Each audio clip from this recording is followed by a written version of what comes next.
एक बार एक गांव में कृति नाम की लड़की रहती थी। कृति गांव की ही एक कोठी में रहती थी, जहां कृति के बाबा गांव के सबसे बड़े जमींदार थे। लेकिन उसके पिता की जुआ खेलने की लत ने उसके पूरे परिवार और दौलत को बर्बाद कर दिया। कृति के परिवार में कोई नहीं था। असल में कृति के पापा ने एक बार जुआ खेलते समय अपना सब कुछ दांव पर लगा दिया और वो हार गए। जुए में हारने पर दौलत तो गई ही गई, साथ ही साथ कृति की माँ ने भी तंग आकर जहर खा लिया। कृति की माँ के बाद उसके पिता भी ज्यादा दिन नहीं जिए और ज्यादा शराब पीने से उनका लिवर फेल हो गया और उनकी मौत हो गई। अपने पिता की इस जुए की आदत का सबसे बड़ा शिकार बनी अनाथ कृति। उस बेचारी का क्या दोष था? अब ना ही उसका कोई ख्याल रखने वाला था और ना कोई रोटी देने वाला। पेट पालने के लिए मजबूरन कृति गांव के घरों में झाड़ू पोछा करती। कृति का ये सब करने का बिल्कुल भी मन नहीं करता, क्योंकि जिस घर में वो काम करती थी उसका मालिक उसे बुरी नजरों से देखता था। लेकिन 2 वक्त की रोटी के लिए कृति ये सब भी झेल लेती थी। कृति रोज सुबह सुबह गांव के मंदिर में जाती और अपनी दर्द भरी कहानी भगवान को सुनाती। हे ईश्वर, किस जन्म का तू मुझसे बदला ले रहा है? क्योंकि इस जन्म में तो मैंने किसी का भी बुरा नहीं किया। अब तू ही बता, अगर मेरा बाप जुआ खेलता था तो क्या इसमें मेरी गलती है? मैंने तो हर बार उन्हें जुआ खेलने से रोका, यहाँ तक कि रोकने के चक्कर में मार भी खाई, लेकिन हमेशा यह विश्वास रहा कि एक दिन तू सब ठीक कर देगा। मैंने तुझ पे भरोसा किया और तूने मेरे भरोसे का आज मुझे ये सिला दिया। न खाना है न कोई अपना, काम पे भी मालिक बुरी नजर से देखता है। क्या यही तेरी महिमा है?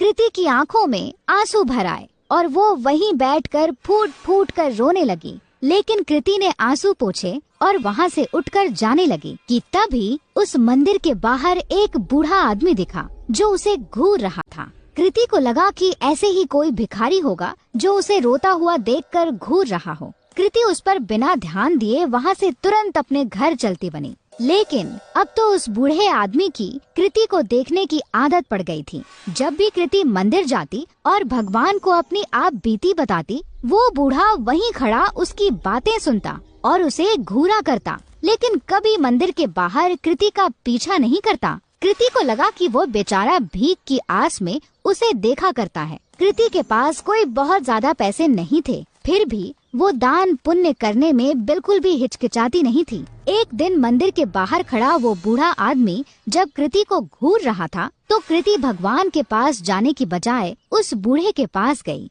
बाबा जी, अगर पैसे चाहिए तो बेहिचक मांग लिया करो, ऐसे किसी और को घूरोगे तो वो गलत मतलब निकालेगा। काश बेटा, तेरे जैसा साफ दिल भगवान ने सबको दिया होता। कुछ दे दे बेटा। कृति ने अपनी जेब से एक 10 का सिक्का निकाला और उस भिखारी के जेब में डाल दिया। बाबा जी, अभी इतने ही हैं, आगे जब ज्यादा कमाने लगूंगी तब ज्यादा दूंगी। अरे बेटा, सच्चे दिल से दिए गए 1 रुपए भी मैं खुशी खुशी रख लूं, फिर तेरे 10 रुपए तो लाखों के बराबर हैं। भगवान तेरा भला करे। ये कहकर वो भिखारी चला गया।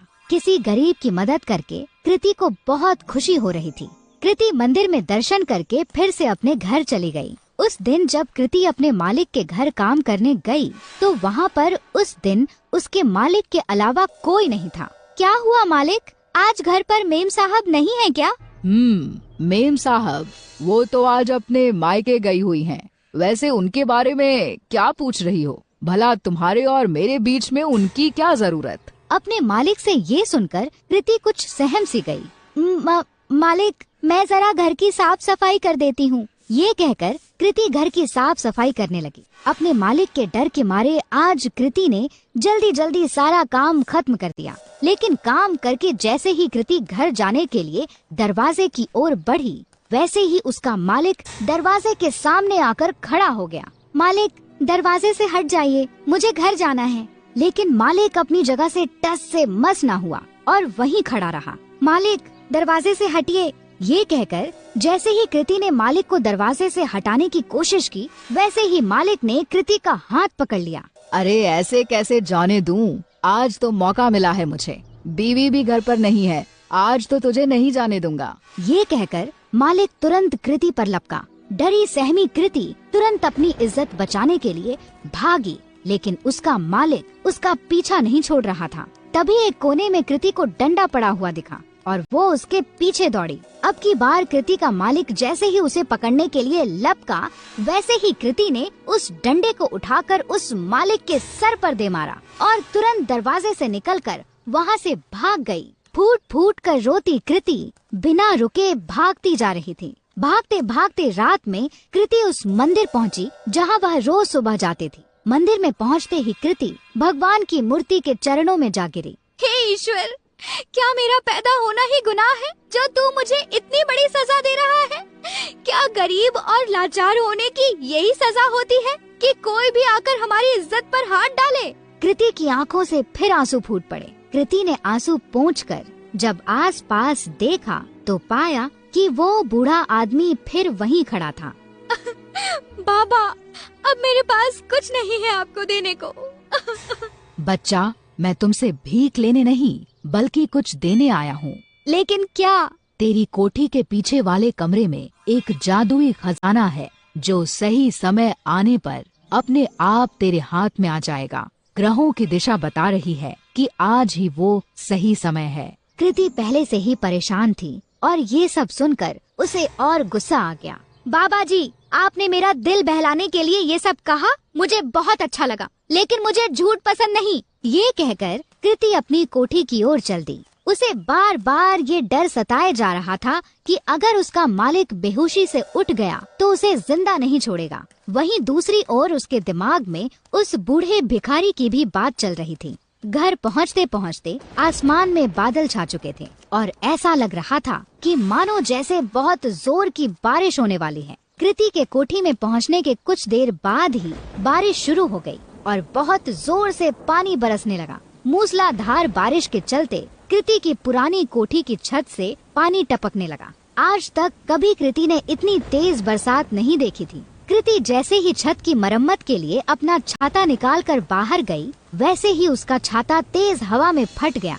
परेशान कृति फिर अंदर आई और सर ढकने के लिए कुछ ढूंढने लगी। आगे कुछ ना मिलने पर वो कोठी के पिछले हिस्से में चली गई, जहां उसके बाबा का पुराना कबाड़ रखा था। ढूंढते ढूंढते उसी कबाड़ में कृति को एक छाता मिला। चलो इसी से काम चलाया जाए। ये कहकर कृति मरम्मत का सामान लेकर जैसे ही बारिश में बाहर निकली, बारिश की बूंदें पड़ते ही उस छाते से सोने के सिक्कों की बरसात होने लगी। कृति को ये सब देखकर अपनी आंखों पर विश्वास नहीं हुआ कि उस बूढ़े भिखारी की बात सच निकली। कृति उन सिक्कों को समेटकर अंदर कमरे में आ गई और उसने उन्हें गौर से देखा तो उन्हें सोने का पाया। खुशी से पागल कृति की आंखों में आंसू आ गए। अब मुझे अपने मालिक के जैसे गंदे लोगों के लिए काम करने की जरूरत नहीं। कृति ने उसी रात अपना सामान बांधा और इस गांव को छोड़कर उस छाते के साथ निकल गई। एक दूर बड़े शहर में जाकर उन सोने के सिक्कों को बेचकर कृति को खूब पैसे मिले, जिससे उसने एक घर, एक गाड़ी और अपनी सारी ख्वाहिशें पूरी कर ली। यही नहीं, उसने अपना खुद का बिजनेस ही शुरू कर दिया। इस तरह कृति की सारी गरीबी उस जादुई छाते ने दूर कर दी और अपने गंदे मालिक से बहुत दूर कृति सुकून से अपनी जिंदगी जीने लगी।